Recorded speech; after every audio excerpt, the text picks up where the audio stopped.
Hi mga idol, good morning everyone. So araw po ngayon ng linggo. Hindi po ako nakapaglako kanina dahil sobrang sakit po ng aking ngipin. So ngayon mga guys, pagkakataon ko na para masagot ko ang inyong mga katanungan kung sino ako, kung saan ako nanggaling, at kung sino po ang aking mga magulang. So ito na mga guys, malalaman nyo na kung sino ako. Ako po si Michael Nimo from Ubilar, Albay. Ang aking tatay po ay si Amando Morconemo from San Roque, Ubilar, Albay. At ang aking nanay po ay si Edenelda Alimanya Loca from Ilian, Ubilar, Albay.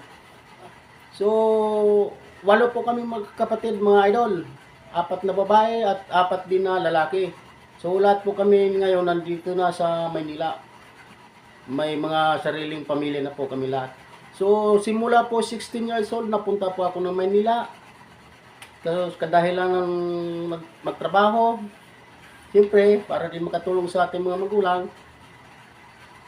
At ngayon po, nandito na ako nakatira ngayon sa Taguig City, Canlaon, Pinagsama. At ayun mga guys, nasagot ko na yung mga katanungan. So, maraming salamat sa inyong mga panonood na aking videos. At sa walang sawang pagsuporta nyo sa akin, maraming salamat. Merry Christmas, Happy New Year. Mamamas ko po ako sa inyong lahat mga guys sa pamamagitan ng inyong like and share, follow. Malaking tulong na po yan sa akin. God bless you all. Thank you very much.